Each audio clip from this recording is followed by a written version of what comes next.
अस्सलाम वालेकुम नाज़रीन, आपका मेज़बान मिर्ज़ा रमज़ान बेग हाज़िर खिदमत है। आप देख रहे हैं सुनो डिजिटल। टाउनशिप के इलाका में चंद रोज़ कबल एक बड़ा अफसोसनाक वाक़या पेश आया, जिसमें सगे चाचे नहीं अपने भतीजे 9 साला इब्राहिम को पहले ज़्यादती का निशाना बनाया और उसके बाद उसका मर्डर कर दिया जाता है।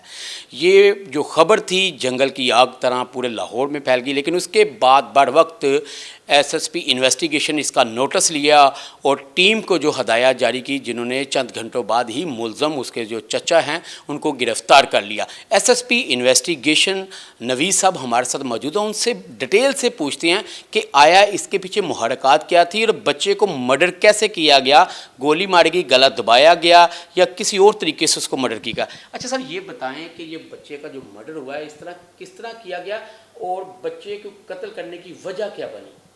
लेकिन सबसे पहले तो मैं आपको बताता चलूँ, जब 15 की कॉल चलती है तो ये जो हमारा विक्टिम है इसकी वालदा वो कॉल चलाती हैं और पुलिस वहाँ पर जब जाके रिस्पांस करती है, अपना फर्स्ट रिस्पॉन्डर हमारा वहाँ पर पहुँचता है तो ये बताते हैं कि एक जी ब्लाइंड मर्डर हुआ है।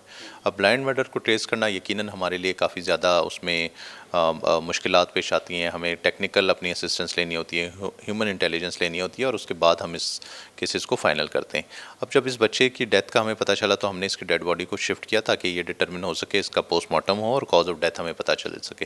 जब कॉज ऑफ डेथ सामने आई तो हमें पता चला एस्फैक्सिया है, इसका गला दबा के इसका मर्डर किया गया। फिर हमने क्योंकि इसका पोस्टमार्टम भी करवाया तो पोस्टमार्टम में ये बात भी सामने आई कि बच्चे के साथ जो है सोडोमी भी है वो कमिट किया ऑफेंडर ने। तो ये चीज़ें ज़्यादा सस्पिशियस हो गई, केस ज़्यादा हमारे लिए सेंसिटिव हो गया, हाईलाइट भी हो गया और फिर हमने उस पर अपनी वर्किंग स्टार्ट की। अब जिस जगह पर ये मर्डर हुआ था वहाँ पर हमने ये डिटरमिन करना था कि कौन से ऐसे लोग हैं जिनका आना जाना है, कौन है, कोई मेहमान तो नहीं आया था इनके घर में, कोई अपने रिश्तेदार कौन कौन थे उस वक्त पे। बच्चे का जो वालिद है एहसन, एहसन जो है वो उसकी पान की दुकान है, 2:30 बजे दोपहर को ये मर्डर होता है और वो अपनी पान की दुकान पे होता है। फिर हमने ये चेक किया कि उसके अलावा और घर में कौन कौन था, क्योंकि सीसीटीवी फुटेज में हमें कोई ऐसी मोमेंट नहीं नज़र आई कि कोई और बंदा इस घर में दाखिल हो रहा हो। तो हमने फिर हमारा जो सस्पिशियस पर्सन का जो एक हम वो बनाते हैं, लिस्ट बनाते हैं, उस लिस्ट में हमें इसके करीबी रिश्तेदार जो है वो हम बीच में लाते रहे और आहिस्ता आहिस्ता से हमने उनको इंटरव्यू करना शुरू किया। क्योंकि बच्चे की जब डेथ होती है तो फैमिली बड़ी एग्रीव्ड होती है, वो दुख में होती है। तो हम उस वक्त फैमिली मेम्बर्स को इस तरह से इंटेरोगेट नहीं करते, बल्कि हम अपनी ह्यूमन इंटेलिजेंस के थ्रू ये पता कराते हैं कि इनमें कौन ऐसे बयानात दे रहा है, कॉन्ट्राडिक्शन जिसमें हो, कोई घर में झगड़ा तो नहीं है, कोई और मैटर है। तो हमें एक सस्पिशियस पर्सन जो इसके चचा है नायाब, वो हमारे सामने आता है। नायाब की जो हम फैमिली बैकग्राउंड पता करते हैं तो उसने अपनी बीवी को भी तलाक दी हुई थी और घर में अक्सर लड़ता झगड़ता रहता था।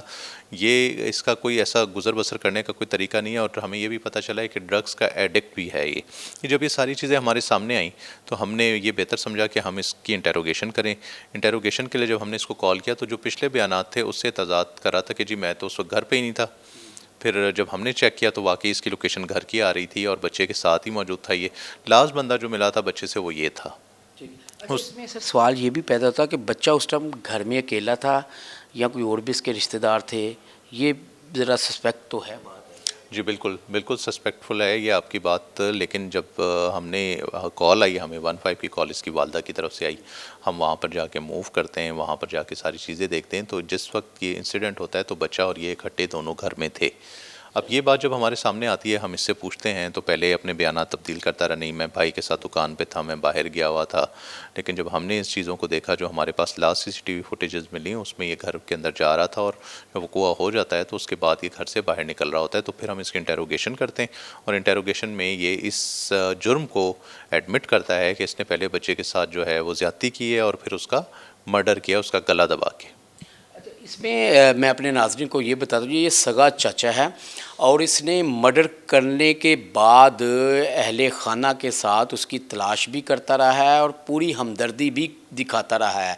लेकिन ज़ाहिर है कानून से कोई भी नहीं बच सकता जितना मर्ज़ी मुल्ज़म शातिर हो। एसएसपी इन्वेस्टिगेशन से मज़ीद पूछते हैं। अच्छा सर, ये जब ये पकड़ा गया तो इसने क्या बताया कि कोई फॉर एग्ज़ाम्पल कि इसको लालच थी, यानी शैतान इस पे हाज़िर हुआ था कि या कोई वैसे कोई इसके चचा के साथ या इसके भाई के साथ तो उसी चपकलश में इसने उसको ज़्यादती का निशाना बनाया? लेकिन सबसे पहले तो ये बात ये मान ही नहीं रहा था कि इसने ये मर्डर किया है या इसने सोडोमी की है। इसका कहना ये था कि नहीं जी मैं तो उस घर पे नहीं था, मैं तो बाहर था और मेरे कोई इतने ताल्लुकात ख़राब नहीं, क्योंकि उसी घर में ये रहता था। जो इसके भाई का घर है, एहसन का घर, उसी में नायाब जो है वो ख़ुद भी रहता था। तो इसलिए जो है वो सस्पिशन इसकी तरफ घर वालों की नहीं जा रही थी। उनका ये ख्याल था किसी और बंदे ने सारा कुछ किया, इसका मर्डर किया। ये पहली बात तो ये कि वो गला दबा के जो है मर्डर हुआ था, तो क्या बच्चे ने ख़ुदकुशी तो नहीं की, कोई और चीज़ तो नहीं की, ये सारा कुछ जी उस तरफ भी हमने तमाम एंगल से इसको चेक किया।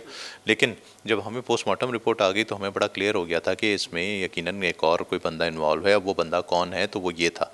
इसकी जब हमने इंटेरोगेशन की तो इनिशियली तो ये सबको ज़ाहिर है फैमिली के साथ साथ भी मूव कर रहा था, जनाजे में भी था, ये तदफीन में भी था, उसके बाद भी वहीं पे था। यानी आपको डाउटफुल नहीं हुआ, लेकिन ठीक है। तो मैंने जैसे पहले आपको कहा, क्योंकि फैमिली एग्रीव्ड थी, तो मैं सस्पिशन जब हो गई इसके ऊपर क्रिएट हो गई, तो हमने फिर इसको बाद में इंटेरोगेशन के लिए बुलवाया।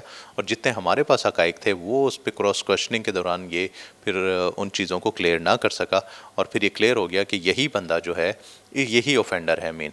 फिर हमने जब इससे मज़ीद तफ्तीश की तो इसने इस ऑफेंस को एडमिट किया। अच्छा सर, इस मुलज़म ने देखिए बड़ा ही गलत काम किया है। इसका कोई बैकग्राउंड, कोई इसका रिकॉर्ड भी है मौजूद, कोई पहला कोई इस तरह का? ये क्रिमिनल ऑफेंडर तो नहीं है, बट जैसे मैंने पहले बताया कि अपनी बीवी को भी ये तलाक दे चुका था 6 महीने पहले। इसकी एक बेटी भी है, वो भी उसके साथ चली गई बीवी के साथ। फिर ज़ाहिर है ये ड्रग एडिक्ट भी है, ड्रग्स में भी है। तो इस किस्म के बंदे जब होते हैं तो ये इन पे जब शैतान कह लें आप, या जब वो लेवल इनकी ड्रग्स का कम होता है या ज़्यादा बढ़ जाता है, तो इस किस्म के ऑफेंसेस में इन्वॉल्व हो जाते हैं और इस किस्म के ऑफेंसेस ये कमिट करते हैं। अच्छा, बच्चा का जो वालिद है वो तो पान सिगरेट की दुकान करता है, बच्चा खुद क्या पढ़ता था या कोई काम वगैरह करता था? ये बच्चा जो है 9th इसकी 9 साल की उम्र है, ये स्कूल का स्टूडेंट था, और ये इसके साथ बड़ा अनफॉर्चुनेट हुआ। हमने इनको एकलौता सुना है? जी बिल्कुल, अकलौता बेटा था ये अपने वालिदैन का। अब इसमें हम जो है मज़ीद एविडेंस वगैरह लेके, डीएनए मैचिंग वगैरह करके, और सारा अपना बड़ा ही इसका स्ट्रॉन्ग किस्म का केस जो है वो हम अदालत में सबमिट करेंगे ताकि इसको सज़ा हो। बिल्कुल जी। एसएसपी इन्वेस्टिगेशन नवीद साहब हमारे साथ मौजूद थे, और उन्होंने कहा इसको सज़ा दिलवाने के लिए हर मुमकिन कोशिश की जाएगी ताकि ऐसे जो मुलज़म हैं इनको सज़ाएं मिलेंगी, तो आने वाला जो वक्त होगा उसमें ऐसे जो मुल्ज़मान होंगे वो इस तरह की हरकत करने से पहले 100 मरतबा सोचेंगे।